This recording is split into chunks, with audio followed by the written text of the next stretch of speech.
bénédictions, tes grâces sur nos vies. Merci notre Dieu pour ces moments de louange, d'adoration que nous venons de passer.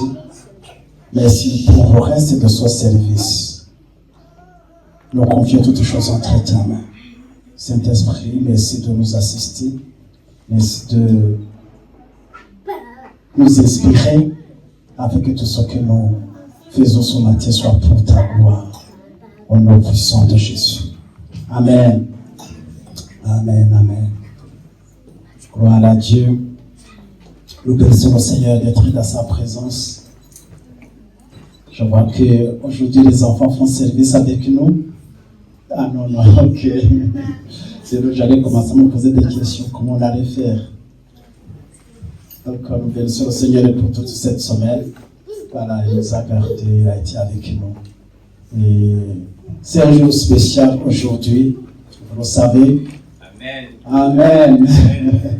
C'est un jour spécial, nous avons nos bien-aimés qui célébreraient le 10e anniversaire, mariage. Voilà, nous sommes ici vraiment pour célébrer les bienfaits de Dieu. Merci au Seigneur pour ses grâces. Amen. Amen. Et puis, bon, les uns célébreraient le 10e anniversaire, d'autres viennent de commencer. Voilà, c'est quelle grâce. Nous bénissons vraiment le Seigneur pour ça. Bon, comme il n'y a pas beaucoup de monde, si vous pouvez vous avancer un peu devant si c'est possible. Comme ça, bon, on est ensemble comme une famille.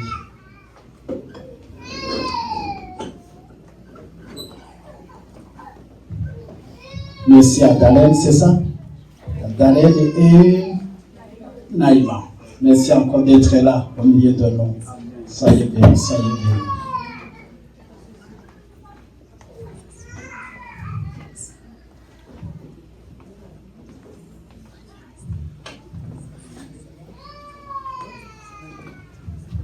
Sentez-vous libre dans la présence de Dieu, dans la maison de notre Seigneur. Amen. C'est la maison de notre Papa. Quand on est chez lui, on se sent à l'aise. Donc, sentez-vous libre, totalement libre. Merci à ceux qui viennent pour nous voir pour la première fois. Soyez bénis au milieu de nous. Nous croyons que c'est le moment que nous allons passer ensemble vont réellement vous bénir. Amen. Voilà Dieu. Bien, donc on est sur la phase de la parole de Dieu. Nous continuons notre thème, le thème que nous avons commencé il y a quelques semaines. Vous connaissez le sujet, vraiment c'est un sujet important. Nous sommes les enfants de Dieu, nés de nouveau. Voilà, pardonner à beaucoup de choses que sont passées dans le spirituel le jour où nous avons accepté Christ dans notre vie comme Seigneur et Sauveur. Ce que nous savons que nous sommes bénis. Nous sommes vraiment bénis. Parce que dès qu'on accepte Christ dans sa vie comme son Seigneur et comme son Sauveur, il y a beaucoup de choses qui se passent, spirituellement parlant. Mais ce que nous savons, c'est que nous sommes bénis de toute bénédiction spirituelle d'Alliance céleste. Nous recevons tout ce que Christ nous a acquis à la croix, à mort à la croix, parce qu'il n'est pas mort en vain. Il y a le pardon de nos péchés, nous devenons les enfants de Dieu et beaucoup d'autres bénédictions. Et la question que nous sommes posées, c'est de savoir pourquoi toutes ces déclarations, toutes ces choses que Christ nous a acquis à la croix, on ne les voit pas dans notre vie. On ne voit pas les manifestations.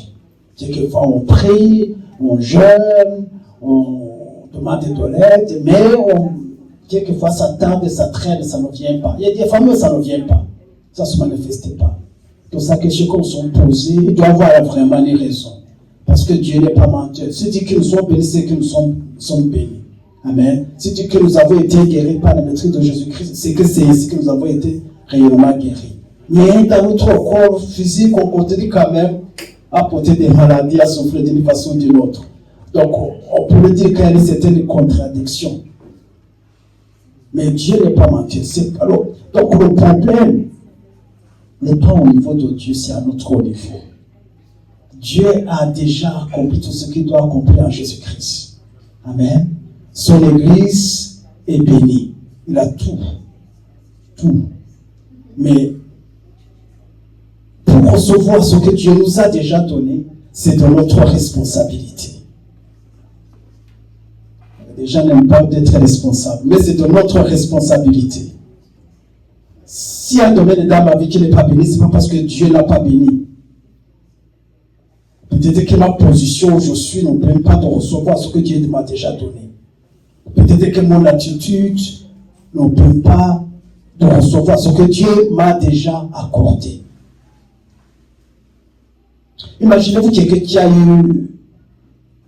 qui a hérité d'une très grande somme d'argent, ou d'argent, faisons l'argent. Et mais cette grande somme-là est dans une banque, dans un coffre-fort, fermé.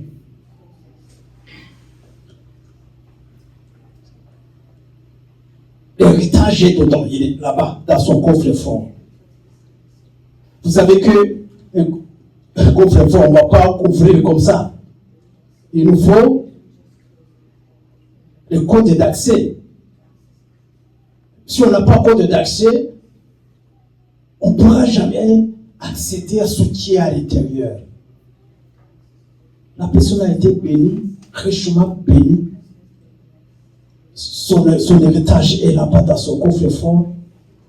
Mais pour pouvoir accéder à son héritage et jouir de son héritage, elle a besoin de code d'accès.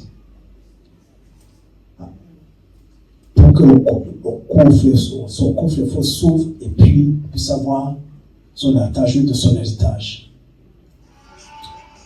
Nous aussi, c'est la même chose. Nous avons été bénis de toute bénédiction spirituelle. Supposons que toutes nos bénédictions sont dans une banque céleste et sont entassées là-bas. Mais nous avons besoin de pouvoir accéder à ces bénédictions pour qu'on puisse les voir se manifester pleinement dans notre vie. Nous avons besoin de compte d'accès. Compte d'accès. Nous avons besoin de savoir comment débloquer ce qui est à nous. Recevoir ce qui est à nous. Ce que Dieu déjà nous a donné en Jésus-Christ. Si tu es un enfant de Dieu, si je suis un enfant de Dieu, il y a quelque chose qui manque dans ma vie, il y a des situations qui m'ont perturbé dans ma vie d'une façon ou d'une autre, c'est pas la cause de Dieu. La responsabilité, c'est à mon niveau. Je dois savoir comment me positionner, je dois savoir comment prier, je dois savoir comment marcher, je dois savoir comment activer ma foi afin de pouvoir recevoir tout ce que Dieu m'a déjà accordé en Jésus-Christ. Et c'est ces aspects que nous sommes en train de voir, parce que il y a beaucoup de choses qui interviennent pour que quelqu'un, par exemple, puisse recevoir sa guérison divine. Il y a beaucoup de choses qui interviennent pour que quelqu'un puisse recevoir une délivrance. Ça a besoin de cette délivrance. Et c'est ces aspects que nous sommes en train d'explorer. Et ce tableau, c'est ce que j'essaie de mettre ici. Donc, comment concilier nos réalités spirituelles en Christ avec nos réalités physiques terrestres du quotidien. Vous voyez, c'est tous ces flèches rouges, ça montre tout ce qui peut être tout ce qui peut être impliqué pour que nous puissions recevoir nos bénédictions. Peut-être c'est la Seigneurie de Jésus-Christ dans ma vie, peut-être c'est la connaissance de Dieu, la connaissance du royaume de Dieu, la connaissance du principe du royaume de Dieu, parce que si on ne connaissait pas comment le royaume de Dieu fonctionne, les principes du royaume, on ne connaît pas, on ne les vit pas, on ne les expérimente pas. C'est difficile de pouvoir vivre les bénéfices du royaume. Ça peut être ma foi, ma vie de foi, ma marche de foi. Ça peut être des combats spirituels. Je dois savoir qu'il y a des combats spirituels. C'est une réalité. Quand tu avances, tu veux entrer dans ta bénédiction, quelqu'un va se tenir là-bas pour te pousser, pour tout s'opposer. Peut-être savoir comment exercer notre pouvoir, notre autorité en Christ. Donc, il y a tous ces aspects qui peuvent intervenir à des niveaux différents pour que nous puissions jouir complètement, totalement de nos bénédictions. La première chose que nous avons, c'est la Seigneurie de Jésus-Christ. Il faut que Christ soit Seigneur réellement dans ma vie, dans ta vie. Ça, c'est la première chose. Quand on est sauvé, on reçoit Christ comme Seigneur, comme Sauveur, mais aussi comme Seigneur.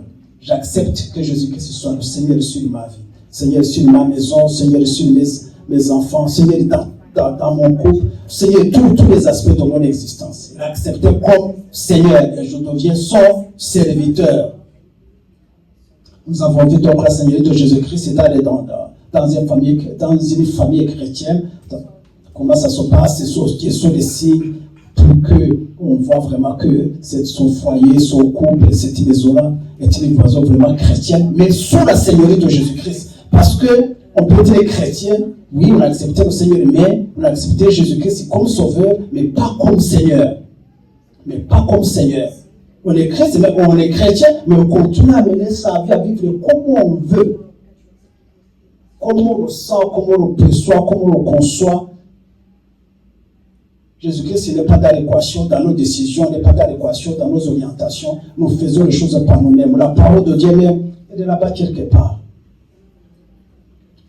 Donc, avant d'avoir accepté Jésus-Christ dans notre vie, donc dans nos foyers, dans nos ressources, dans tout ce que nous avons, nous savons que bon, il y a le Pasteur Gabriel nous a rappelé ça dans la prière. Tout ce que nous avons nous vient de lui, le souffle de vie. La force que tu as, les capacités que tu as, l'intelligence que tu as, les habiletés que tu as, les dons que tu as, les talents, les richesses, le travail, les diplômes, ta femme et ton mari, tes enfants, tout nous vient de lui. Tout, notre bonne santé, tout nous vient de Dieu. Amen. Tout nous vient de Dieu.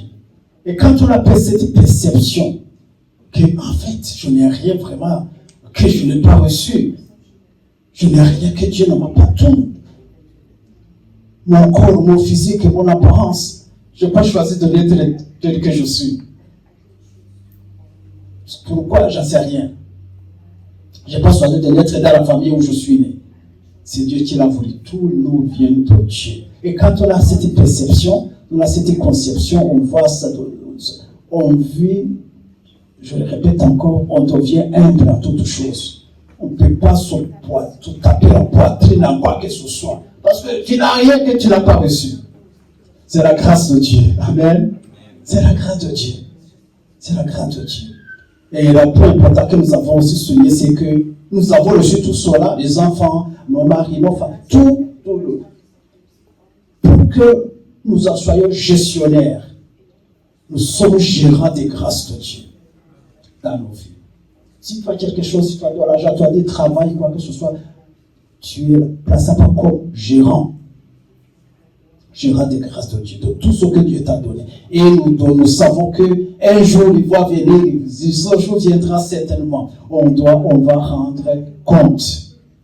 On va se tenir devant celui qui nous a tout donné pour que nous gérons à sa place et nous allons montrer, voilà comment j'ai géré, voilà les temps que tu m'as donné, les enfants que tu m'as donné, voilà comment Josué a élevé son Jésus. Ils t'ont servi ou ils ne t'ont pas servi. Mais on rendra compte de tous les détails de notre vie.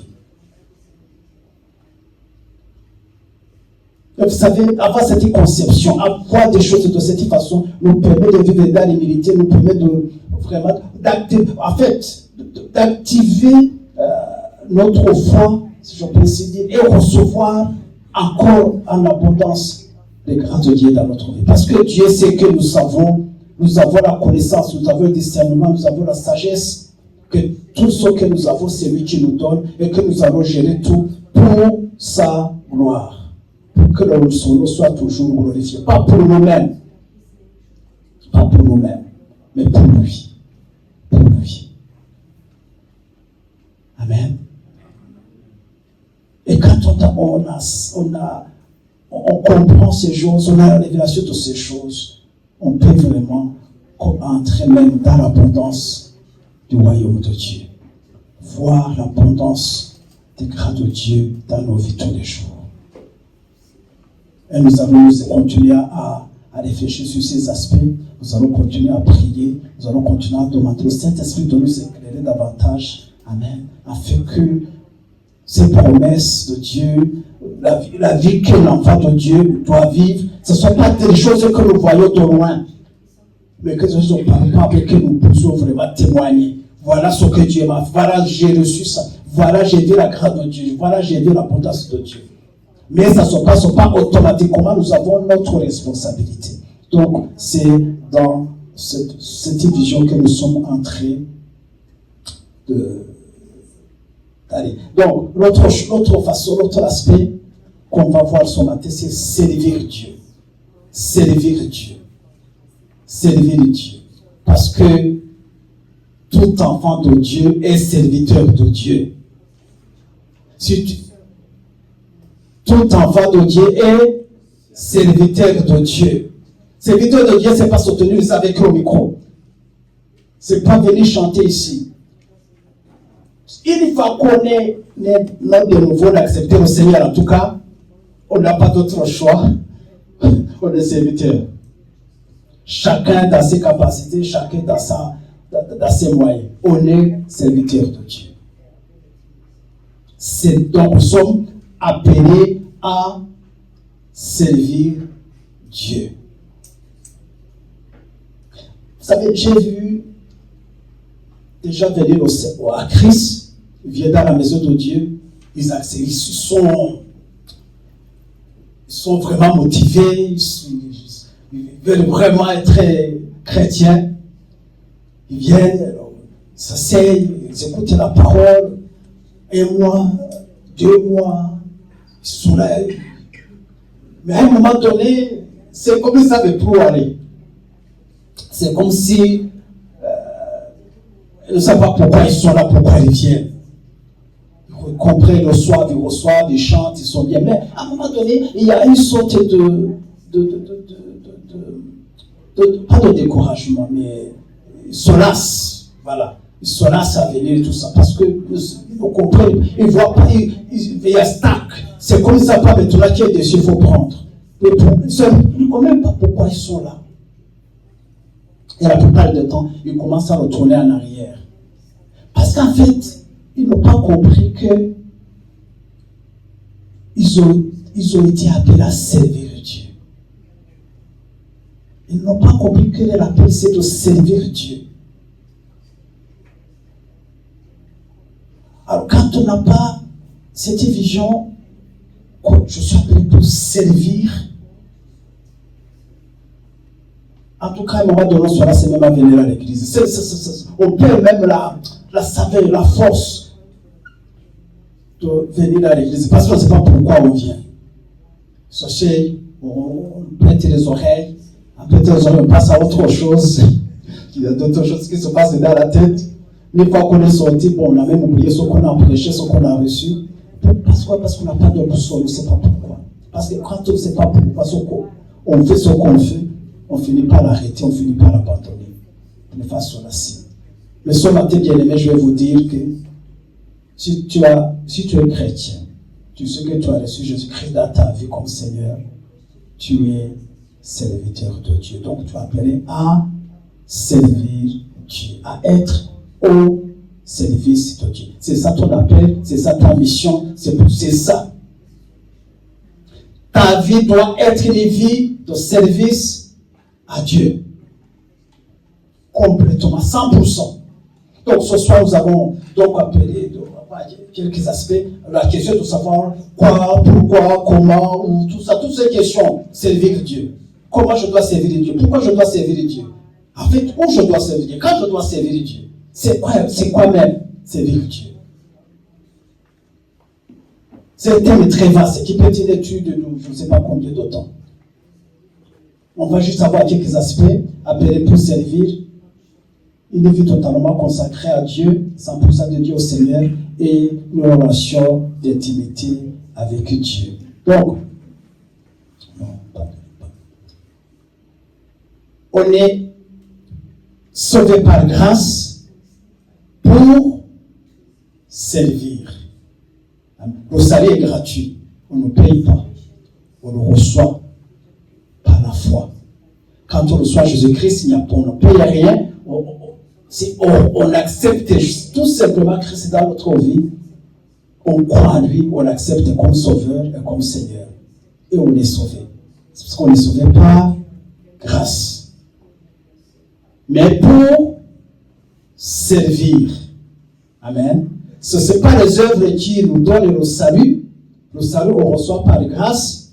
Mais une fois qu'on a reçu le salut, on est appelé maintenant à servir. Amen.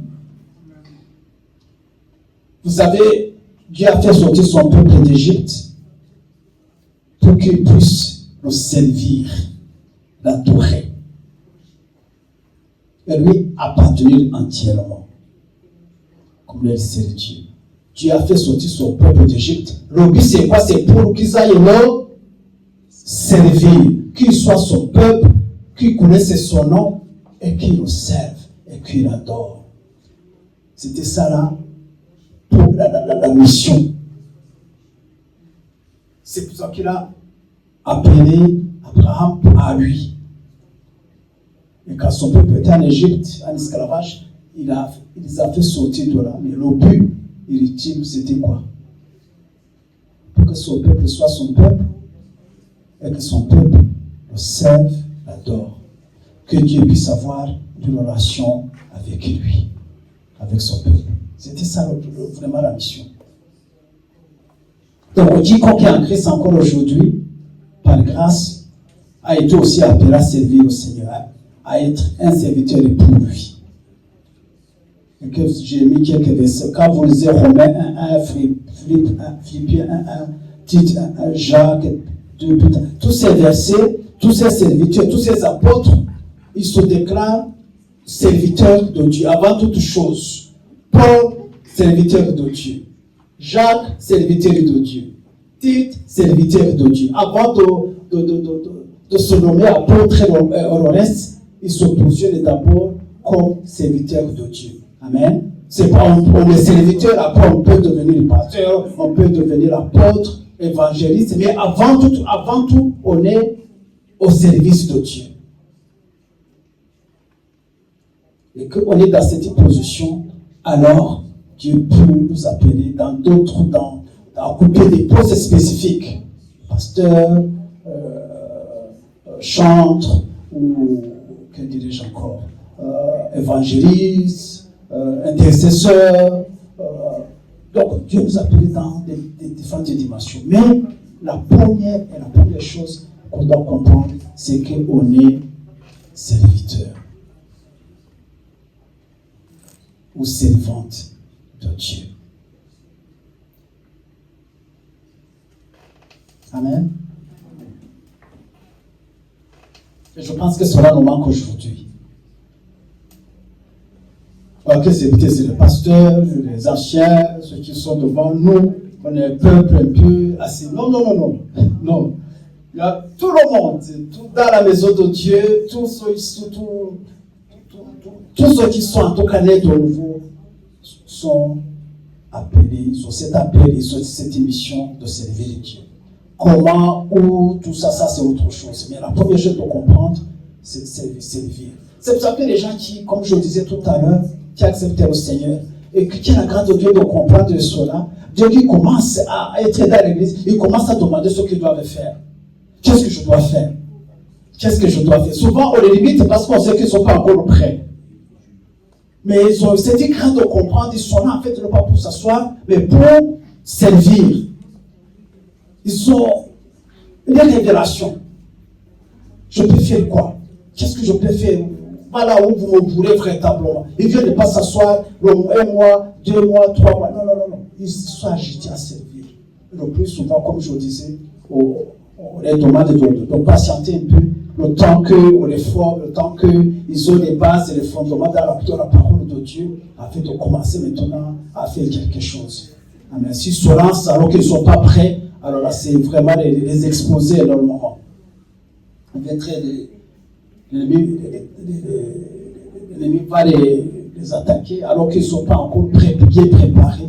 Et ça peut les décourager, puis les pousser à retourner en arrière. Amen. Je vais vous donner quelques versets qui confirment ce que je viens de dire pour que la parole, ce que la parole dit, nous explique réellement que nous sommes sauvés par grâce, mais pour servir le Seigneur, pour servir Dieu. Amen. Servir avec quoi? Avec tout.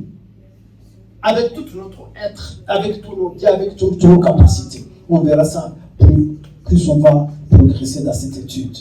Par exemple, dans Éphésiens chapitre 2, donc on pourrait du verset 2 au verset 8 à 10, c'est un passage que nous connaissons très bien.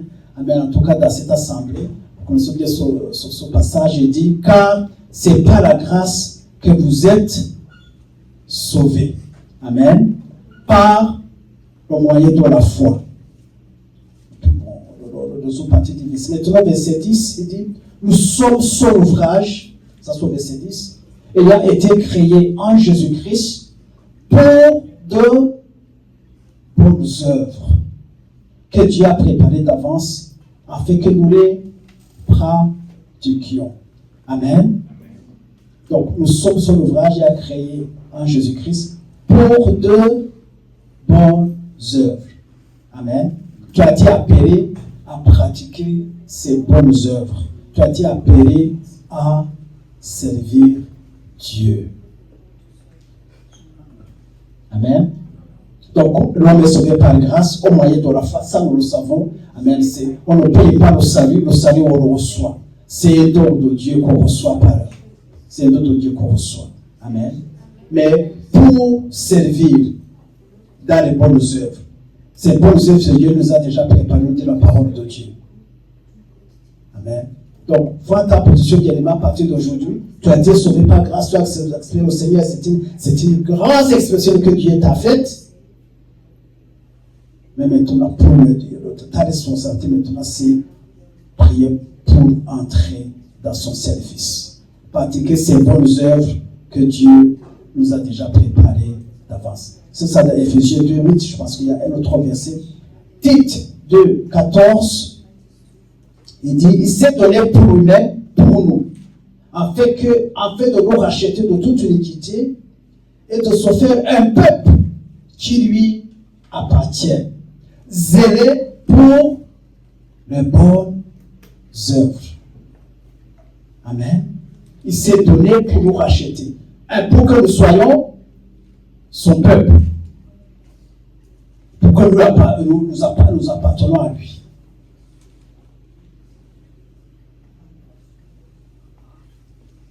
Quand tu as été sauvé, Dieu t'a ajouté à son peuple. T'a établi dans son royaume. Tu fais partie de son peuple. Tu dois te regarder que je fais partie du peuple de Dieu. Je suis membre du royaume, membre de la maison de Dieu, membre de la famille de Dieu. Mais zélé pour les bonnes œuvres. Amen. Le salut produit le service. Ceux qui sont sauvés, normalement, on disait à même pour servir Dieu. Ceux qui ont reçu le salut, en général, tout enfant de Dieu, il est zélé, il veut vraiment, il a l'ambition, il a le feu à lui-même pour servir Dieu.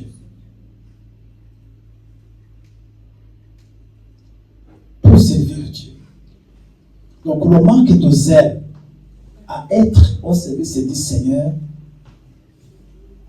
aux choses de Dieu ou à la maison de Dieu, n'est pas un bon signe. Quand on voit quelqu'un qui manque de zèle, il n'a pas l'ambition de servir Dieu, les choses de Dieu le regardent de loin, c'est comme c'est pas son affaire. On va évangéliser, la personne ne vient pas. Il y a une veillée de prière, la personne est pris, ça ne regarde pas. C'est pas impossible.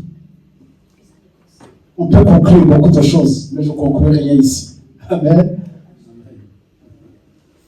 Mais quand quelqu'un manque de zèle dans la maison de Dieu, dans ce qui concerne les choses de Dieu, il n'est pas motivé à servir Dieu, à faire quoi que ce soit pour le Seigneur. à participer à l'avancement du royaume de Dieu. Ce n'est pas un bon signe. Ce n'est pas un bon signe. On peut conclure beaucoup de choses. Quel est le niveau de ton zèle? À ce qui concerne la maison de Dieu, à ce qui concerne ton Dieu, à ce qui concerne le royaume de Dieu, à ce qui concerne ton église où tu es assis, où tu as été établi. Quel est ton niveau de zèle? Souvent, on est zélé dans beaucoup d'autres choses, hein, vous savez. Dans beaucoup d'autres choses. Mais quand il s'agit de choses de Dieu, oh là là.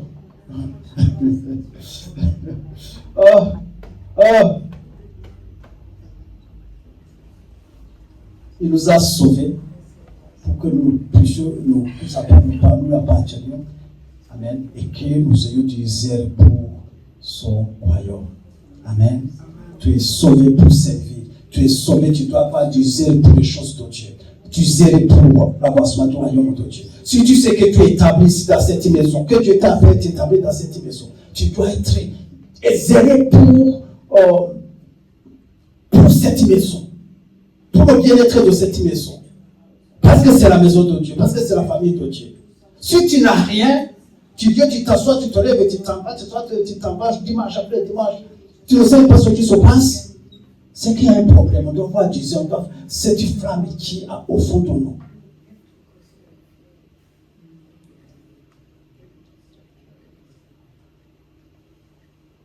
Zélé pour les bonnes œuvres.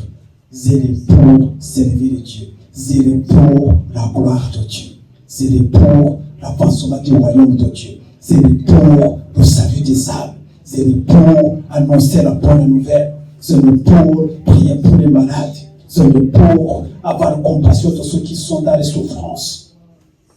Ça, les bonnes œuvres.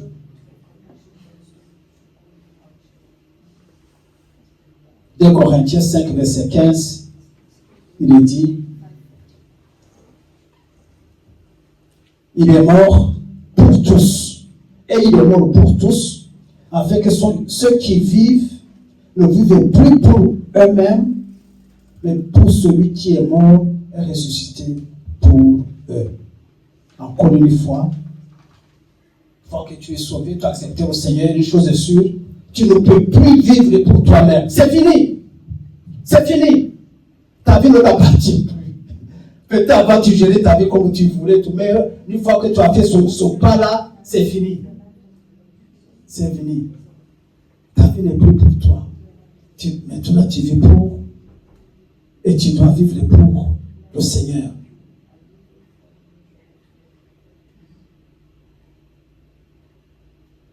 Sauvé pour servir.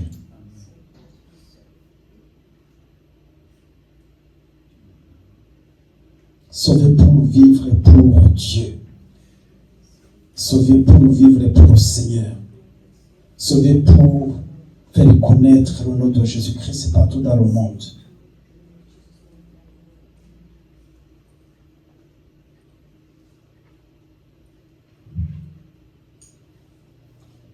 Donc c'est ce que Paul dit aux Corinthiens. Il est mort pour tous afin que ceux qui vivent, ceux qui acceptent le Seigneur, ceux qui sont en Christ, ne vivent plus pour eux-mêmes, mais pour celui qui est mort et ressuscité pour eux. C'est ça ton appel, bien-aimé. C'est ça ton appel. En tant que chrétien. Amen. Et tu dois accepter cet appel. Parce que, voilà. Fais de l'ordre dans notre vie pour ne pas être trop embrouillé, trop stressé par les choses de ce monde. Et avoir du temps pour le Seigneur. Pour glorifier Dieu. Dans Romains 6, 22, toujours c'est d'asphalt sauvé par grâce pour servir, mais maintenant, étant affranchi du péché et devenu esclave de Dieu. Tu as été libéré, affranchi du péché, pardonné, mais pour devenir esclave de Dieu, esclave du Seigneur.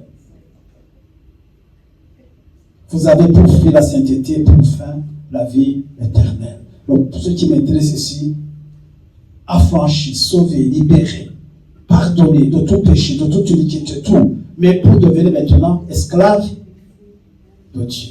Avant, on était esclave de Satan, parce qu'on servait Satan. Dans l'ignorance, sans connaître, on faisait des choses horribles que le monde de l'homme, personne ne peut voir. Mais maintenant qu'on a été affranchi, maintenant qu'on a été libéré, maintenant qu'on a été pardonné, maintenant qu'on a été devenu enfant de Dieu, on devient maintenant esclave de Dieu, esclave du Seigneur. Est-ce qu'on est prêts à accepter ça? À accepter cet appel, cette position? Je suis un esclave du Seigneur, donc je ne suis rien que pour, comme on l'avait tout, pour servir le Seigneur. Être aux ordres de Dieu. Pas aux autres de ma vie, pas aux autres de mon poste du travail, de mon travail, pas aux autres de ma famille. Non, pour d'abord, avant toute chose, être esclave de Dieu. Vous savez, l'esclave n'a pas de droit, n'a pas de loi d'autre que le loi de son Seigneur. Et ça, ce n'est pas évident à accepter. Mais c'est ce que nous devons accepter, ce que nous devons recevoir. Amen. Donc, sauvé par grâce, on peut voir dans Éphésiens 2:8, mais sauvé pour servir, Éphésiens 2:10, libéré pour servir Dieu, Romains 6:22, vivant pour le Christ, là c'est 2 Corinthiens 5, nous avons vu tous ces versets, 2 Corinthiens 5:15, zélé pour les œuvres, nous avons vu Tite 2:14, mais nous n'avons pas vu ça. 1 Pierre 2:9 aussi, que nous avons été appelés pour annoncer. Tu as été appelé pour annoncer la bonne nouvelle, pour annoncer la parole de Dieu. Sauvé pour la grâce, c'est pour annoncer quoi? La bonne nouvelle, pour annoncer la parole de Dieu. Que le Seigneur nous aide, bien-aimés, que nous puissions comprendre notre appel. Amen. Et que nous puissions regarder notre agenda, notre vie de tous les jours, et réorganiser certains aspects pour comprendre que, avant toute chose, je suis au service de Dieu. Amen. Gloire à Dieu. Un autre aspect, mais je pense que c'est mieux de s'arrêter ici, pour ne pas donner beaucoup de choses. Amen. Ça, c'est réellement suffisant. Si on retient ça pendant toute cette semaine, on me dit c'est ça pendant cette semaine, pour réorganiser uniquement notre vie pour que nous soyons dans cette position de servir le Seigneur. Beaucoup d'autres choses vont suivre, vont s'aligner. Ce que je vais dire ici, c'est. Attends, c'était où ça? Oh non, nous allons retourner en arrière. Nous avons d'abord un serviteur, quelqu'un qui sert Dieu. C'est avoir une vie totalement consacrée à Dieu. 100% de Dieu au Seigneur. C'est ce que je voulais développer, mais bon, compte tenu du temps, mais je laisse ça pour prochainement. Amen. Ça, c'est déjà beaucoup. C'est déjà beaucoup. Si on quitte ici, comprenant que moi, enfant de Dieu, ma mission, c'est de servir Dieu par tous les moyens possibles. Maintenant, c'est ma destinée sur la terre, c'est servir Dieu, être au service de Dieu. Ça, c'est déjà beaucoup. Vraiment beaucoup.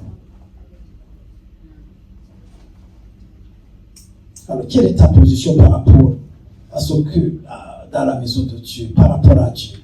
J'espère que tout le monde est enfant de Dieu ici, tout le monde a été sauvé, a accepté le Seigneur. Amen. Alors, quand tu regardes ta vie, est-ce que vraiment ta vie est au service de Dieu? Qu'est-ce qui te préoccupe plus tous les jours? Quelles sont tes premières préoccupations? Est-ce que c'est vraiment Dieu et son royaume, l'avancement de son royaume, l'œuvre de Dieu? Oui, je sais que nous avons beaucoup d'autres choses à faire. Nous avons le travail, nous avons la famille, nous avons ceci. Oui, ça fait partie de notre vie de tous les jours. Dans tout cela, il y a la place de Dieu, il y a la place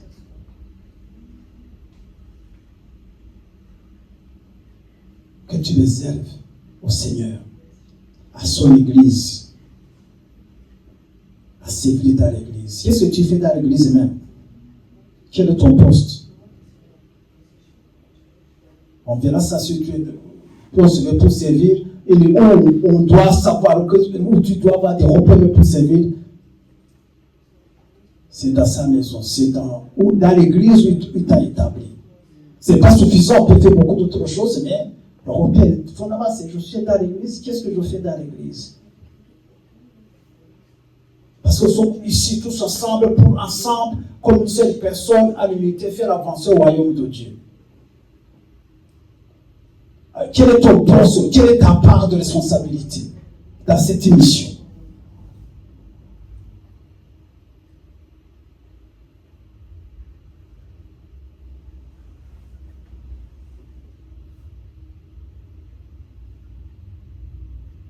Que le Seigneur nous aide.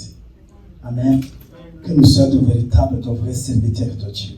Amen. Ceux qui sont complètement au service de Dieu. Ceux qui sont du zèle vraiment pour servir Dieu. Pas du zèle pour recevoir, pas du zèle pour être béni, pas du zèle pour avoir mes problèmes résolus.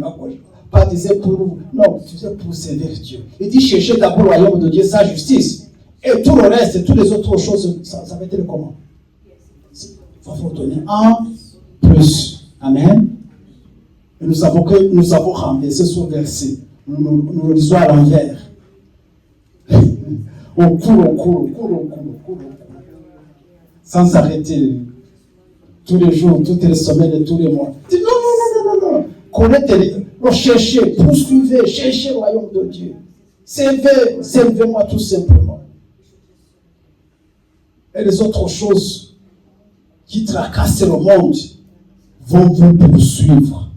Amen. Nous, on poursuit le royaume de Dieu. Les choses que le monde poursuit, nous poursuivent.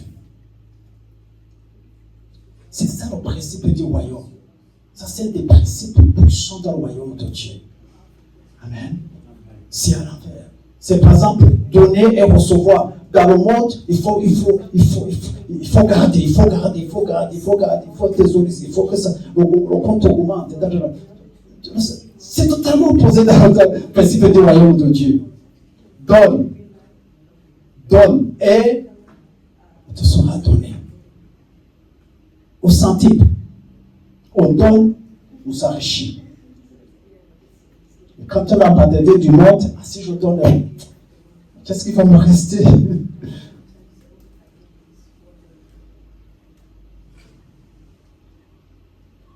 Merci Seigneur. Je voudrais que tu prennes assis debout quelques minutes pour prier, pour demander la grâce de Dieu. Amen. Qu'il t'éclaire, il t'oriente dans ces bonnes œuvres qu'il a déjà préparées pour toi, afin que tu puisses les pratiquer. Qu'il te guide, qu'il t'oriente dans ces bonnes œuvres qu'il a réservées pour toi. Il y a des œuvres qu'il a réservées pour moi. Il y a ceux qu'il a réservées pour toi. D'abord, comprendre que tu es son serviteur, de sa servante. Là, il n'y a pas à discuter là-dessus. Mais qui te guide, te conduise dans ses œuvres merveilleuses qu'il a déjà préparées pour toi.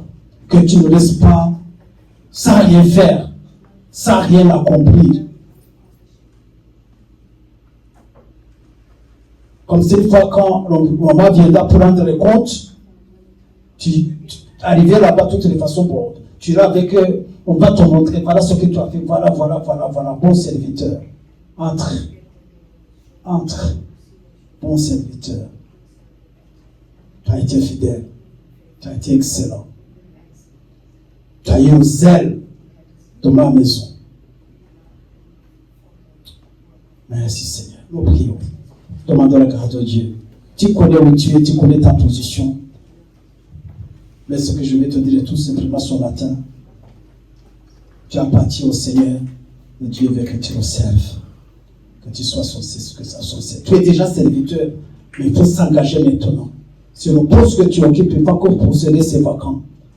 Parce que Dieu t'a déjà placé, déjà au moins, déjà positionné comme serviteur. Parce que tu es en Christ. Merci Seigneur. Seigneur notre Dieu, nous te prions à cet instant. Que tu continues à nous éclairer. Que tu continues à nous révéler les choses que nous avons réellement besoin de cesser de comprendre. Mais ce que nous savons, c'est que nous sommes tes serviteurs. Et tu nous as appelés pour toi. Pour être ton peuple. Faire partie de ton peuple. Et te servir. Et t'adorer.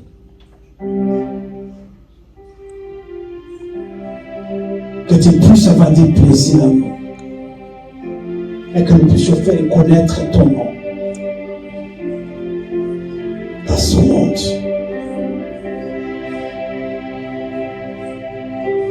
Aide chacun le Seigneur à pouvoir se lever et s'embarquer dans la mission, dans l'appel, Seigneur, que tu lui as donné. Éclaire chacun de nous pour voir, Seigneur, en quoi tu nous as appelés à te servir. Quelles sont ces œuvres que nous devons accomplir? Aide-nous, Dieu de gloire.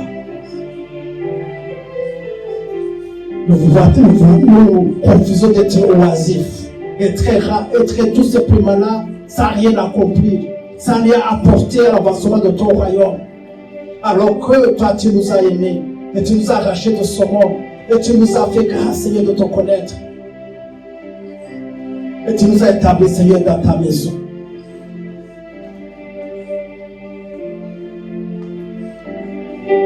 Nous abandonnons notre éternel. Éclaire, Seigneur, chacun de nous. Éclaire-moi, Seigneur. Éclaire-moi, Seigneur, dans la mission que tu m'as donnée. Éclaire chacun de nous dans sa mission. Afin que ton nom puisse être glorifié au travers de nos vies, au travers, Seigneur, de la vie de chacun de nous. Et dans cette maison. Au nom de Jésus, nous avons ainsi prié. Amen. Amen. Amen.